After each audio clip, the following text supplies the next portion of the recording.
Welcome back to my YouTube channel. If you guys are new to the channel, be sure to click that subscribe button and turn on post notifications. I would like to give a special thanks to South Motors Honda for giving me time with the 2022 Honda Insight EX.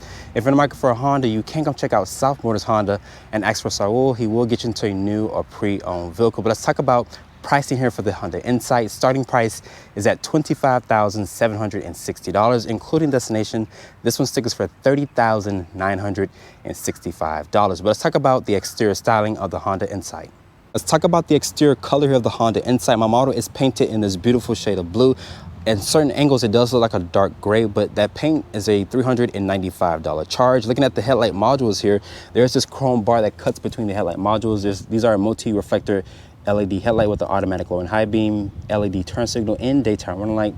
There's the Honda emblem front and center, and the Honda sensing is going to be at the lower part of the bumper here, but it's going to be pushed over to the actual left of the vehicle instead of being in the actual center. I want you guys to comment down below in the comment section and tell what you guys think about the Insight's exterior styling. It does look really good in this generation, but the previous generations, it looked too futuristic, like kind of like a car from the Jetsons. But looking at the side proportions here, this has a 106.3 inch wheelbase with an overall length of 183.6 inches. This does have the same dimensions as a previous generation of Civic because this rides kind of on the same platform as a Civic, but it just wears the Insight badge. Looking at these tires and wheels here, I do like the rim design to the actual finish, a gloss black and chrome finish. These are a 215/55 Michelin tire. They're wrapped in this 16-inch rim design. Like I mentioned, I do like the rim design. It does look really good here. There's the hybrid badge on the side fender, and my model does not have that LED side marker. You probably have to go for the touring trim in order to get that feature. Also is missing that standard size sunroof.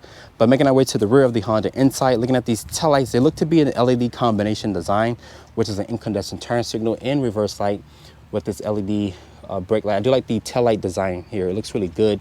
There's also the hybrid badge right there. The Honda emblem is here, and it's also the Insight badge right there.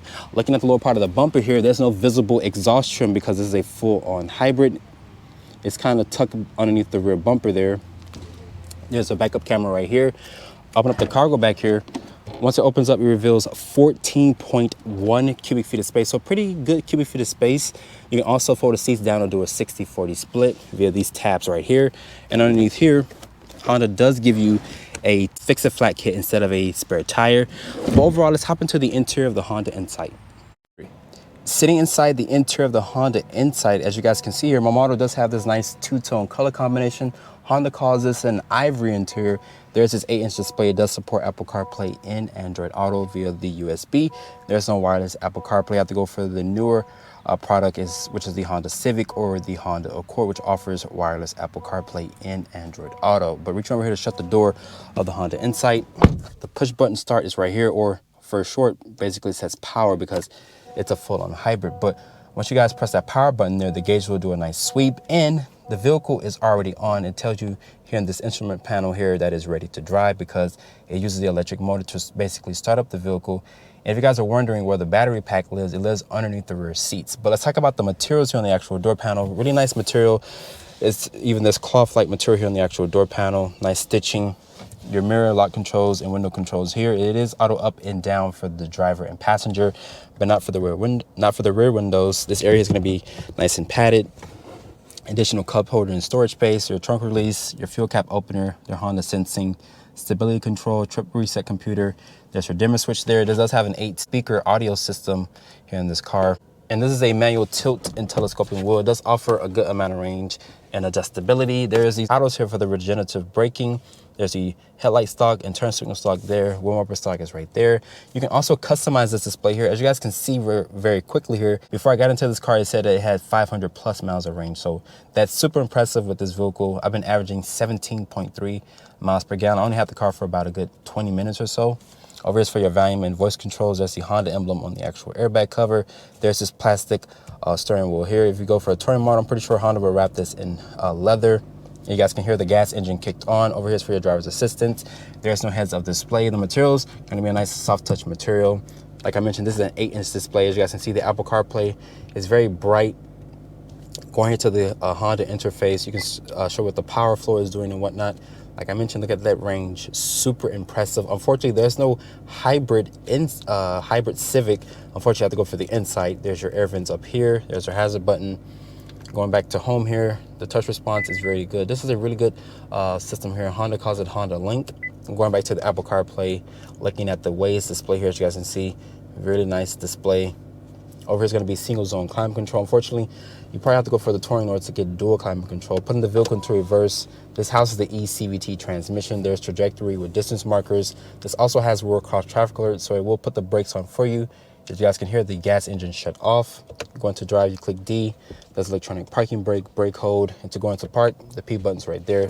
There's 2 USB ports, a 12 volt.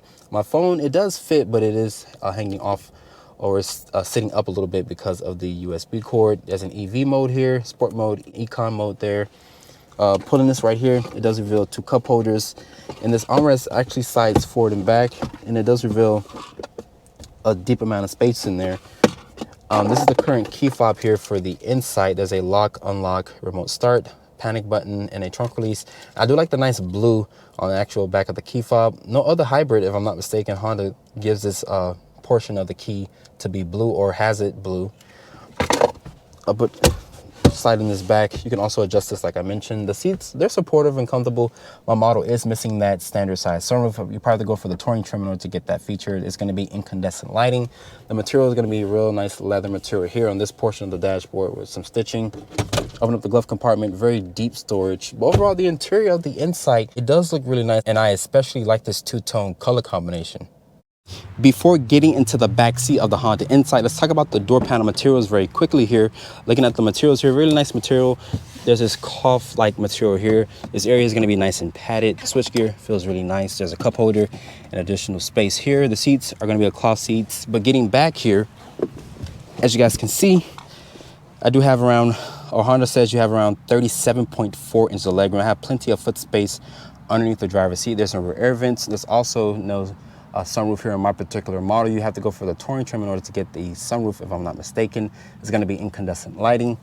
Pulling this armrest down here, it does reveal 2 cup holders and a nice area to rest your elbows. But overall, the back seat of the Honda Insight does feel spacious. Looking underneath the hood of the Honda Insight, this uses Honda's 1.5 liter turbocharged 4-cylinder. With the engine in hybrid setup, this makes 151 horsepower. Unfortunately, Honda does not quote the actual torque figures here for this powertrain. Fuel economy is this vehicle's strong suit. This is rated to get 55 in the city, 49 on the highway, and 52 combined. And this is also paired with an eCVT transmission. So starting off in the 2022 Honda Insight EX trim, it's been about 2 years, or maybe a little over 2 years since I reviewed a Honda Insight, and it's been a while since I've been behind the wheel of one. When I first got into this vehicle was saying that it had over 500 miles of cruising range with a full tank of gas. Right now it's saying that I have 497 miles, and I've been averaging 16.8 miles per gallon. I know you guys are gonna say, oh, that's horrible gas mileage, but I only had the car for less than 20 minutes. So the vehicle was basically freshly driven from the dealership. Let's talk about the powertrain specs here. It uses Honda's 1.5 liter turbocharged 4-cylinder. With the engine and hybrid output numbers, this powertrain makes 151 horsepower. Honda does not quote the actual torque figure numbers. I couldn't find it on the internet, so maybe if they do, can you guys let me know in the comment section what's the torque figures. This is also paired with an eCVT transmission. And I had the vehicle in this EV mode, and it just kicked off the EV mode because now we're using the gas engine to basically drive along, because the battery is not big enough to have this vehicle to drive on a long range, because it's not a plug-in vehicle. But this thing drives smooth. But one thing I'm going to note really quickly is the powertrain. Yes, it's a 4-cylinder. It's a little noisy once you put your foot to the throttle, and like I mentioned, it's a hybrid vehicle, so it does uses an electric motor, and you can feel the surge of torque, and it does display here in the actual digital display. You can customize it as well. But this vehicle drives very smooth and very good as well. The powertrain is good besides it being buzzy. Fuel economy numbers for the inside. This is why you buy the inside, because Honda does not make a hybrid version of the Civic anymore. Fuel economy is rated at 55 in the city, 49 on the highway, and 52 combined. Great fuel economy numbers from the inside. This is the EX trim. Keep in mind, you can also go for a touring trim, so it might bring down the fuel economy because of more additional features and whatnot. My model is missing the heated seats. I think Honda offers heated seats, if I'm not mistaken. And behind me, there's a beautiful 2022 Honda Civic, which I'm really sad to report that Honda just does not want to do a hybrid version of the Civic because it's going to eat away the sales from the inside, which they're not saying that, but me just making an observation, like I mentioned in plenty of other reviews. I think that's why Honda does not want to do a hybrid version of the Civic anymore, because it's going to eat away the sales of the inside. And then at that point, they will have to discontinue the vehicle because it's not selling. The seats in here, they're supportive, they're comfortable. I like that they're cloth seats. I do like this nice two-tone color combination, which is an ivory interior that Honda calls it. The materials are really nice material, even on the dashboard. It does have Apple CarPlay and Android Auto. It's an 8-inch display. And the car won't go in front of me. But right now, the vehicle is just in EV mode. Now the gas engine is on, but when I put my foot to the floor, you guys can hear it's a 4-cylinder, but I'm not gonna keep bashing the engine because that's what 4-cylinders do. Right now I have it in sport mode.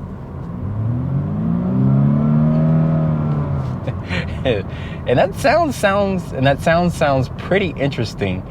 It's not a bad sound, but it does sound very Jetson-like. And I kind of like the way it sounds. It reminds me of the Honda Accord, which I think Honda just basically took that sound and put it in this vehicle. But if you guys are looking for a great daily commuter that gets a great fuel economy without breaking the bank, the Honda Insight is a good choice because Honda does not offer a hybrid version of the Civic.